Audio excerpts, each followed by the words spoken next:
I don't know whether you share my observation, pero parang yung naratibo ngayon dahil dito sa pagkaka-aresto kay dating Pangulong Rodrigo Duterte, parang siya yung naging biktima at na-flip yung script. Parang nakalimutan yung tunay na biktima. Kayo po ba? Ano po ang pagtingin ninyo dito?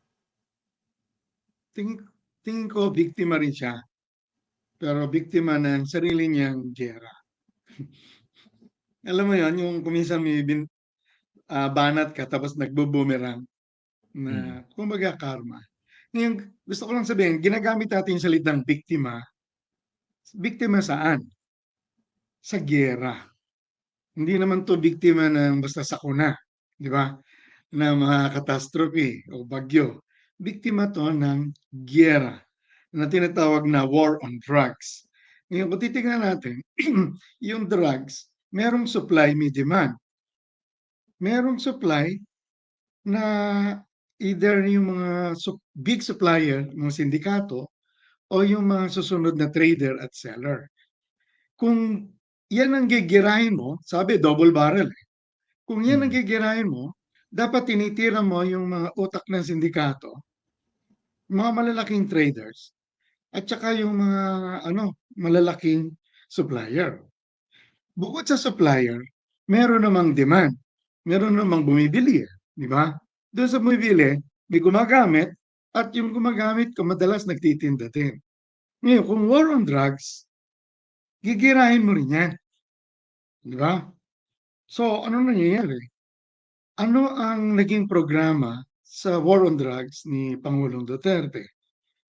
Ang napansin natin, yung sa mga supplier, mga utak, mga sindikato, hindi yun ang natira eh. Kung meron mga natira, mga akusado na maling mga pag-aakusa, katulad ng kay Laila de Lima, ikinulong, wala naman palang connection talaga sa sindikato ng droga. Yung iba na mga hindi gaano malaki, nakakalusot din. So, kumbaga, hindi sila yung naging biktima na dapat, kung giyera talaga kontra droga, inaasinta mo rin yan. Di ba? Dapat, kung giyera ng droga, droga merong supplier, merong demand, dapat ginigera mo rin yung supplier. Ang nangyari ho, ang ginyera lang, binanatan lang, yung mga maliliit na napagbibintang ng user, at ang nangyari pa, yung iba nahuli na hindi naman pala user. Si Flavi, may mga record niya. Yeah. Yung iba user lang, wala namang ginawang masama. Yung iba naman na merong nagawang kalokohan, pinapatay naman. Yung iba nga, wala pang ginagawang kalokohan, pinatay din. So kung titignan natin, iso-zoom in natin, ang talagang tinamaan ay yung mga maliliit. Kaya nga sabi ng iba, hindi ito war on drugs, war on the poor.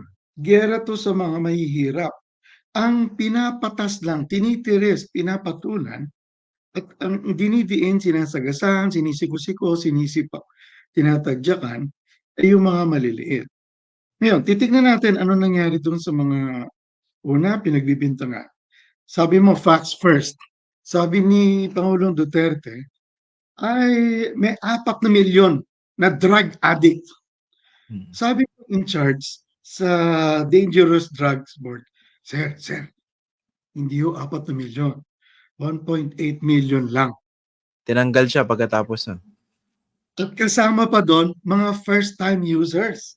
Yes. Yung mga sumusubok lang. No? Ang sabi sa kanya, bihira, sabi ko na 4 na bilyon eh. Maingay ka pa dyan. Tanggal siya. So, nasaan ngayon siya? Nasa international advocacy.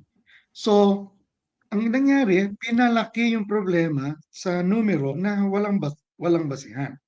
Doon sa sinasabing 1.87, imbis na 4 million na gusto niyang patayin, kasama doon yung mga first-time user lang. Ikaw ba? Pumatay. Pagbibintang ka, tumikim ka lang. Di ba? Ngayon, ano nangyari doon sa ibang mga pinagbibintangan? May mga tagalista. Problema, hindi mo alam kung sino naglilista. Tapos bigla na lang nasa listahan ka. At delikado, paano mong gagawin yung paano maalis yung lista, yung pangalan sa listahan mo. Yung mga nakalista naman, officially nilalapitan. Yun yung tinatawag na tokhang. Ang Mm. tokhang, katok, hangyo. Galing sa Bisaya yan eh. Opo. Ang isipin ng hangyo,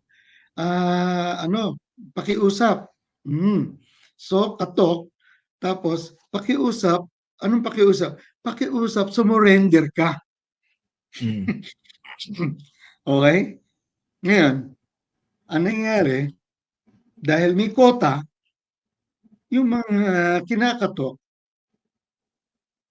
pinatay. Yung iba na hindi nanlalaban, sabi yung mga nanlaban, siyempre, depensa ng mga polis. Yung mga hindi nanlaban, ang instruction sa kanila, di solsolan nyo para lumaban. Mm. Pagka lumaban, nanlaban, pwede na magsabi na self-defense ng mga polis. Di patay pa rin. Kuminsan niya yung sa harap ng mga bata, ng anak, sa loob ng bahay, natutulog.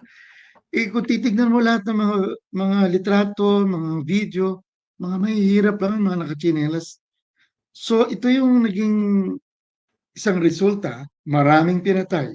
Yung unang, facts first, yung unang 6 o 7 buwan, meron tayong average na 1,000 killings per month.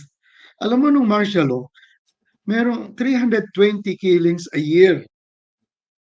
Although, maraming torture, no?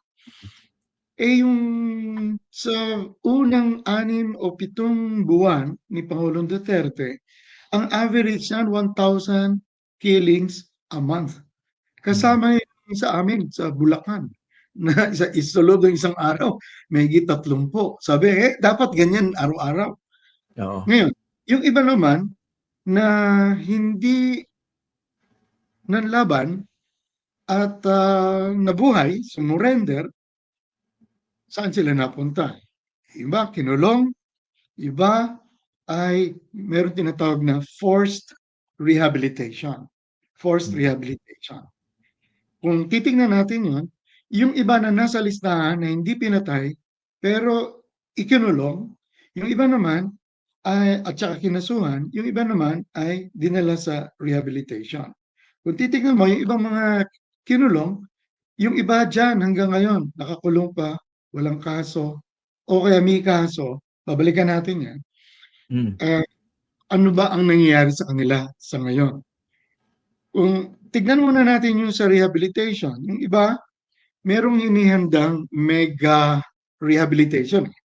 Mga, Nueva Ecija. ano, oo, ang biro mo, 75,000 hectares. 75,000 hectares. Yung pala, 400 tao lang ang na-rehab. Isipin mo yun. Father, may background akong konti dyan. Yung sumunod na DDB, chair, sinabi rin niya na, in a way, na parang hindi tamang strategiya yung pagpapatayo ng mega drug rehab. Siya rin tanggal. Kaya nga. So, biro mo yun, yung mga, ito yung mga biktima. Biro mo, halimbawa, na akusahan ka, pupwersahin ka na dalhin sa rehabilitation, malayo sa pamilya mo. Samantalang sa mga data natin, mas nakakatulong kung yung pamilya ay tumutulong. Oo. Mm. Ngayon, meron naman talagang nagkaroon ng abuso eh. Kumbaga sa gambling talagang talamak na. Merong sa meron naman na addict sa sigarilyo, meron naman namamatay sa sigarilyo. May Mm. addict sa pag-inom. Yun, talagang kailangan niya ng medical treatment. May yung pa nga, mental treatment pa. Ngayon, ang importante, tignan din yon kung ano ba ang nangyari doon. Dahil baka yung iba, marami dyan, ang hula ko, hindi naman talaga kailangan ng rehab. Oo. Ngayon, importante linawin natin ito, hindi yan pare-pareho lahat addict.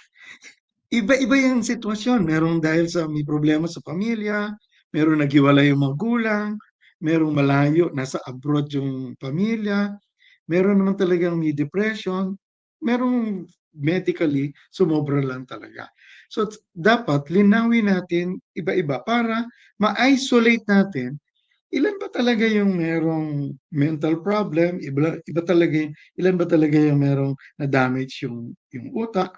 Pero Oo. hindi yan lahat. Ang tingin ko sa pakikipag-usap ko, hindi lang dun sa mga pamilya ng pinatay, kundi sa mga ordinaryong gumagamit at may research kami ngayon diyan, yung iba gumagamit lang yan para tumagal sa pagmamaneho buong magdamag. Yung iba kailangan sa pag-aaral sa kanilang ano, sa pagtatrabaho o kaya yung iba nagbebenta para kumita kasi naman kulang ng trabaho. Kulang ng Oo. trabaho sa atin. So economic.